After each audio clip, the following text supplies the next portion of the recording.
হাসরের দিন জাহান্নামকে ৭৭,০০০ ফেরেশতা দ্বারা বেঁধে নিয়ে আসবে।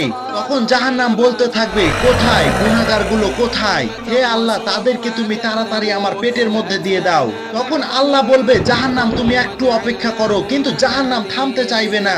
তখন ফেরেশতাদেরকে বলা হবে, জাহান্নামকে শিকল দ্বারা বেঁধে ধরে রাখো।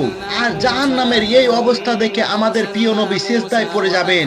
আর সিজদায় বলবে, হে আল্লাহ, জাহান্নামকে ফিরিয়ে নেন, আমার একটা উম্মতকে জাহান্নামে দিয়েন না। তখন আল্লাহ ফেরেশতাদের হাতে এক বিশেষ পানি দিয়ে বলবে, এই পানিগুলো জাহান্নামের উপর ছিটিয়ে দাও।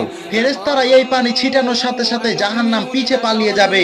তখন ফেরেশতারা জিজ্ঞেস করবে, হে মালিক, এই পানি কিসের পানি? তখন আল্লাহ তাআলা এর উত্তরে বলবে, এটা জমজম বা কাউসারের পানি নয়, এটা আমার বান্দার চোখের পানি। যখন কোনো বান্দা গুনার ভয়ে কান্না করত, তখন আমি সেই চোখের পানিকে সোনার কলসিতে ভরে রাখতাম। কারণ জাহান্নাম সব সহ্য করতে পারলেও কোনো বান্দার চোখের পানি সহ্য করতে পারে না। তাই আমরা সবাই কমেন্টে বলি, হে আল্লাহ, আমাদের জাহান্নাম থেকে রক্ষা করুন।